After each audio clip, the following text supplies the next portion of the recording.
Ok, buenas tardes, hermanos. Una vez más, un placer saludarles y traer para ustedes pues esta meditación en los próximos minutos. Eh, Ayer estuvimos considerando un tema que ya lo habíamos tocado, que el título era reo de muerte. Reo de muerte es alguien que es sentenciado a muerte por una causa. En la vez anterior, hace 2 semanas, hablamos que la causa por la cual Cristo fue sentenciado por el pueblo o fue anunciado, decretado por el pueblo que sea reo de muerte, era porque Cristo vino a develar el misterio de Dios.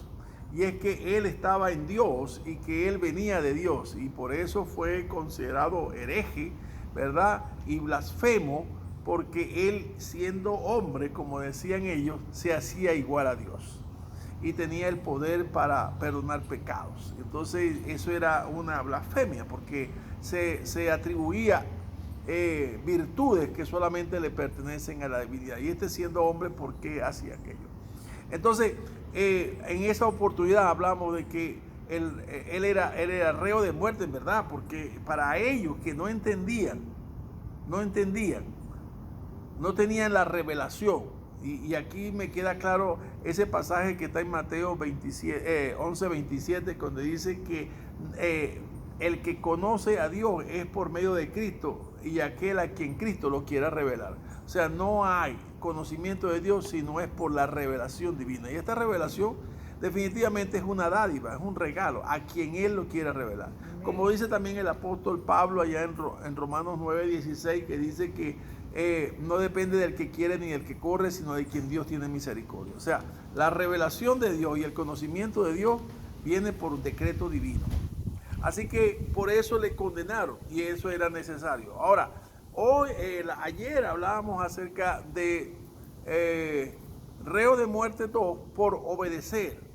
Era necesario que iba a ser juzgado, ¿verdad?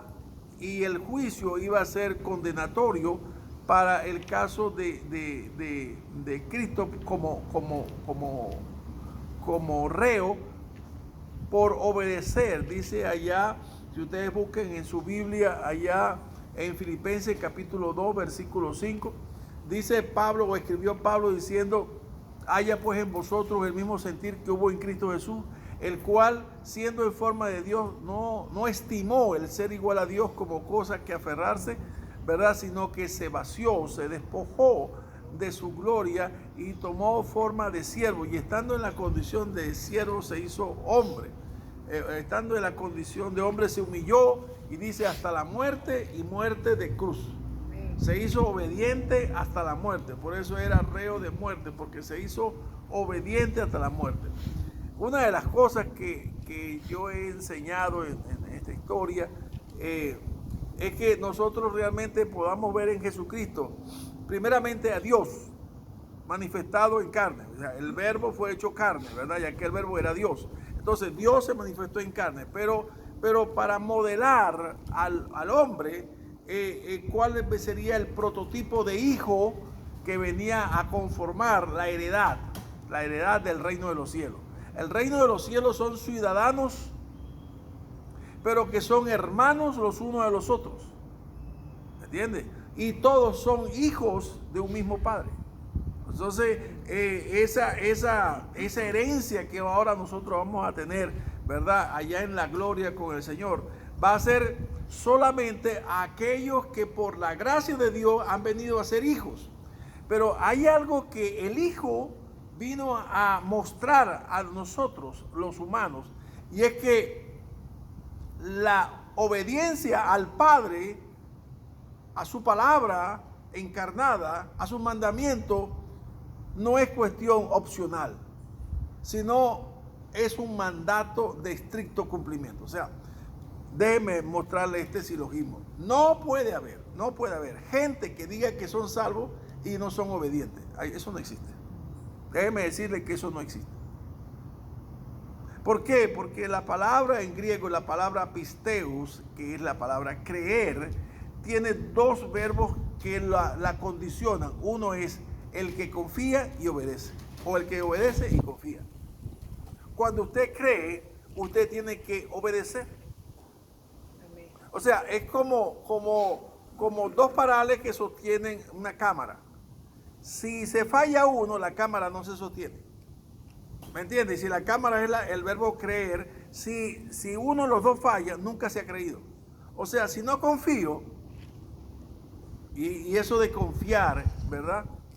Es poder fiar en la palabra. O sea, poder descansar en la palabra como estoy descansando yo en la silla esta que donde estoy. Ni siquiera estoy pensando si me va a sostener o no. Estoy 100% confiado en que ella me sostendrá. Bueno, esto de lo que le estoy hablando es lo que Cristo vino a enseñar o a modelar al pueblo. Cristo vino a dar el modelo de enseñanza, el modelo de obediencia a través de la enseñanza de su ejemplo. Él dijo en una oportunidad a los discípulos: mi comida y mi bebida es que haga la voluntad del que me envió. ¿Eso está claro? Él dijo claramente que él vino a no hacer su voluntad, sino la voluntad del que le envió. O sea, una y otra vez y muchas veces más, él puso en claro que no vino a hacer lo que él quisiera hacer, sino ni a decir lo que él hubiese querido decir, sino la palabra que yo os hablo es la que el Padre me dijo que dijese. Si queremos tener un modelo de obediencia, Cristo es el modelo de obediencia. Amén. Y dice, por eso dice el escritor Pedro en la primera carta, dice, porque ejemplo os ha sido dado para que sigáis sus pisadas. Si nosotros queremos agradar a Dios, si nosotros queremos llegar a su presencia y dice que diga Dios, este es mi hijo amado en quien tengo complacencia, tenemos que imitarlo a Cristo. Mire lo que dice, por ejemplo, Pablo a los Romanos en el capítulo 29. Él dice ahí que nosotros fuimos predestinados para ser hechos conforme a la imagen del Hijo. O sea, nosotros no tenemos que parecernos ni a Messi, ni a Ronaldo, ni al Tuve, ni a ningún deportista o artista o político. No tenemos que parecernos a Cristo. Ese es el modelo. Y de Cristo, entre todas sus virtudes, no podemos excluir la obediencia. O sea, el carácter de Cristo está en la obediencia. Ahora bien, fíjense lo que dice en Hebreos capítulo 5, versículos 5 en adelante, del 5 al 7. Y Cristo en los días de su carne, ofreciendo ruegos y súplicas con gran clamor y lágrimas al que le podía librar de la muerte, fue oído a causa de su temor reverente. Y aunque era hijo, por lo que padeció, aprendió la obediencia. Y habiendo sido perfeccionado, vino a ser autor de eterna salvación para todos los que le obedecen.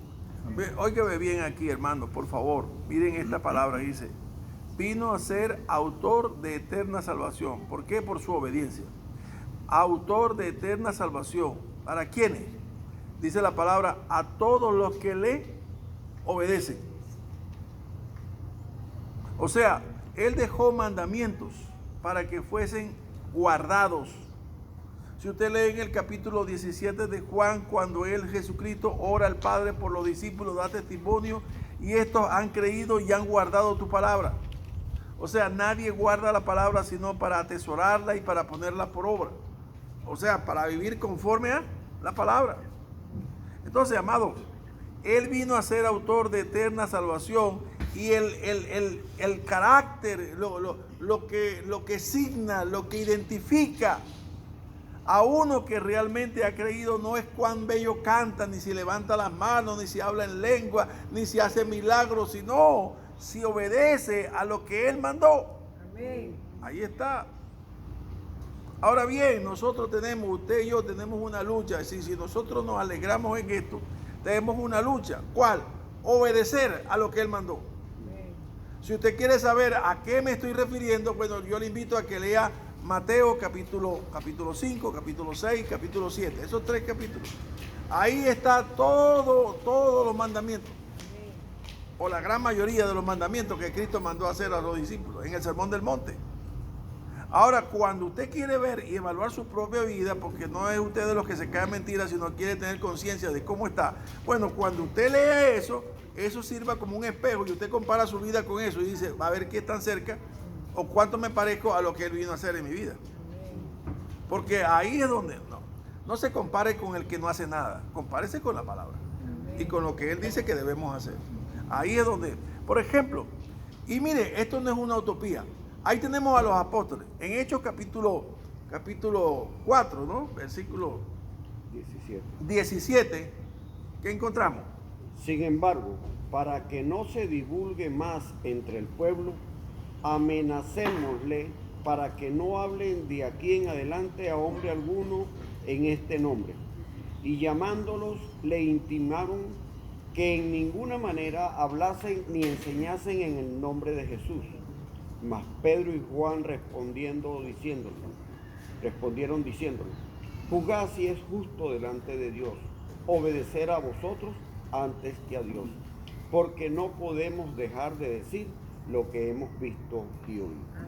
Aquí hay algo que me hace recordar en el Antiguo Testamento a Sadrach, Mesach y Abednego. Cuando estaban frente al rey, ante la máxima autoridad, solamente con un movimiento de su dedo, él podía decir, mátenlo. Pero estos tres esclavos, ¿verdad?, que eran de la élite escogida de Jerusalén, que habían llegado a Babilonia, dijeron que ellos no se postrarían ante ninguna estatua. Es más, ni siquiera toque el tambor, ni la zampolla, ni el tamboril, ni nada, ni la cítara, porque ni que suene lo que suene, nosotros nos vamos a arrodillar ante ningún otro. Y él sabía que ellos le servían al Dios Jehová, al Dios de ellos. Pero qué atrevimiento, qué osadía, o qué valentía, o qué fe. Yo no sé cómo usted puede tildar estas palabras. Pero nosotros no nos postraremos ante ninguna imagen. Bueno, si en el Antiguo Testamento esto dijeron de esta manera, aquí en el Nuevo Testamento, dos pescadores, que eran Pedro y Juan, hicieron lo mismo. Le dijeron ante las autoridades, ante los que ellos se encontraban, le dijeron, juzgad. O sea, usted tome la decisión. Ustedes son la autoridad. Bueno, hagan juicio. ¿Verdad? Si es justo, ¿a quién debemos obedecer? ¿Si a Dios o a los hombres? Pero le dijo así, la razón nuestra es esta. Porque lo que hemos visto y oído, no podemos callar. No podemos dejar de anunciar. Mire, hermano, óigame. ¿Usted ha visto algo de Cristo? ¿Usted ha oído algo de Cristo? ¿Usted ha sido testigo de algo que Cristo ha hecho en su vida? Amén. Bueno, dice la palabra que usted tiene que testificar. Amén. ¿Me entiende? Y si pierde la vida, bueno, que la perdamos. O sea, juzgue usted, que es la autoridad. Pero lo que yo he visto y he oído, lo que yo he vivido en esta experiencia con Cristo, no puedo callar. Porque Él me dijo, me seréis testigos. Y yo tengo que hacer lo que Él me mandó a hacer, porque la obediencia no es una opción. Amén. Así que usted dirá, bueno, todo esto suena bien aquí sentado, rodeado de hermanos y en la iglesia, y oyendo, pero cuando venga el momento, yo ruego al Padre que nos dé fuerza, que nuestros huesos, que nuestros músculos, de lo que pueda ser que constituya nuestra alma, todo nuestro ser interior, nos dé fuerza para resistir cuando llegue el momento que se nos diga, no quiero que hablen más de Cristo. Ya en Rusia, ya en Perú, ya en muchos países en Europa se prohíbe hablar abiertamente de Cristo. Está penalizado, dígame en la ventana 1040 de los países musulmanes. Usted no puede hablar de Cristo abiertamente. Ni se diga en Corea del Norte. Usted no puede tener una Biblia siquiera. Y todo eso, ya sabemos que todo esa, la dictadura de la ONU va a llegar a todos los confines de la tierra. 193 países conforman la ONU. Y eso va a ser lo que se llamaba una dictadura mundial. Y va a ver que va a llegar el momento, vea, mire lo que estoy diciendo, pues, va a llegar el momento donde se va a legislar en cada país diciendo que ya no puede. Usted en Rusia, por ejemplo, no puede hablar de Cristo. Y ya usted no puede llegar a predicar allá ni interrumpir a nadie que vaya caminando para decir quiero compartir mi fe contigo o que me gustaría hablar de Cristo contigo. Estamos hablando del siglo XXI, ya eso está cumpliendo. Eso va a llegar a nuestro país, esto va a llegar a nuestras aldeas, esto va a llegar a nuestro pueblo, eso va a llegar a cualquier lugar. Es más, dice la palabra que muchos cuando os maten considerarán que habrán hecho una cosa buena para Dios. Yo cuando pienso en estas cosas, yo digo, Señor, tú dijiste al Padre en aquella oración, no te pido que los quites del mundo. O sea, en vano sería yo decir, Señor, quítame de esto, porque no quiero vivir esta experiencia. No. Pero tú dijiste, Padre, mientras yo estaba con ellos, yo los guardaba en tu nombre. Amén. Ahora yo te pido que los guardes en tu nombre. ¿Me entiendes? O sea, la encomienda fue dada.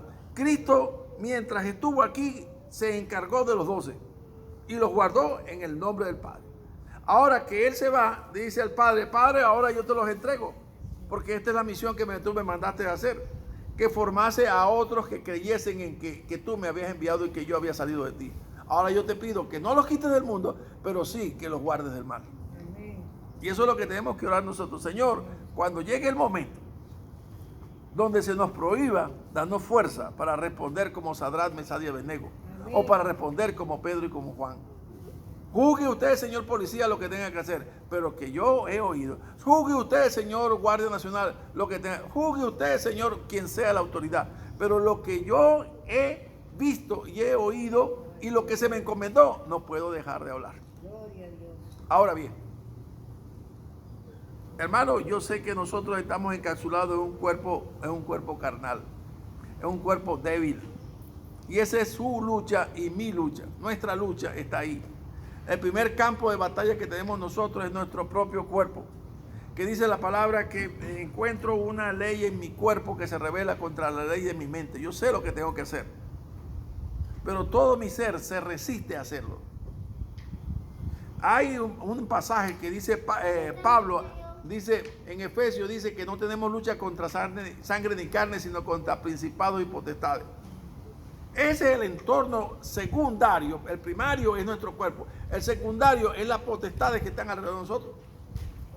Pero Santiago dice que cualquiera que se haga amigo del mundo se haga enemigo de Dios. Por eso no podemos caer en un adulterio espiritual. Entonces el mundo viene contra nosotros. Es nuestro cuerpo, es nuestro entorno espiritual alrededor de nosotros, regiones celestes, y es el mundo que viene contra nosotros. ¿Para qué? Para que se callen. Pero dice la palabra allá en Apocalipsis 12 que la mujer que fue perseguida por la serpiente antigua, la serpiente escarlata, ¿verdad? Fue llevada al desierto, pero fue librada. Esa serpiente, esa mujer en los posteriores tiempos es la iglesia. Porque dice la palabra al final del capítulo 12 de Apocalipsis que la serpiente vino a hacer guerra contra los que guardan el testimonio de Cristo y son lavados en la sangre de Cristo. O sea, no sé cuántas veces he dicho, si usted considera que no hay una guerra, yo creo que es hora de despertar. Porque la guerra existe. Y en los próximos días o en los próximos meses o en los próximos años, usted y yo vamos a ver que hay una guerra abierta, lista para destrozar la fortaleza que es la iglesia. La iglesia, dice la palabra, que es columna y baluarte de la verdad. Así que nosotros, hermanos, que estamos en esta lucha, y nosotros, como dice al pasaje, nosotros tenemos un norte. Amados míos, yo sé que no es fácil. Yo no trato de transmitirle algo ilusorio. Yo sé, yo tengo luchas con eso. Y no dudo que usted tiene luchas con eso, que en su corazón quiere obedecer, pero al final, muchas veces, no lo hace. Pero le voy a decir, va a llegar un momento en que si lo hace, es muy posible que su vida o la vida de los suyos corra peligro por hacerlo. Tenemos que saber, mire, Jesucristo dijo, si alguno quiere venir en pos de mí, tome su cruz y sígame. La cruz es sacrificio y muerte. Para ellos no entendían otra cosa para la cruz, es que no tenía otro significado de la cruz. La cruz es simplemente muerte. Y si usted quiere proclamar a Cristo, usted tiene que entender que la muerte la tiene en la pata y la oreja. Porque por proclamar a Cristo, usted va a ser reo de muerte. Y seremos reos de muerte. Pero acuérdese las palabras de él que dijo, si alguno pierde su vida por causa de mí, la hallará. Amén. Y sabemos que las aflicciones del tiempo presente en nada son comparables con la gloria que nos está reservando a nosotros en los cielos. Eso es lo que tenemos que pensar. No pensar en el viernes que vamos a atravesar, sino en el domingo que vamos a llegar, a donde vamos a llegar, donde el Señor nos va a llevar, donde el Señor nos selló con su Espíritu para llegar al domingo, a un domingo de gloria. Amén. Porque a nosotros no tenemos otro destino. Óigame bien, usted y yo, si hemos creído realmente, no tenemos otro destino, sino ser revestido con aquella gloria eterna con que Cristo fue revestido. Amén. Que el Señor bendiga su palabra en su corazón y a donde quiera que está, el Señor le use con esta palabra.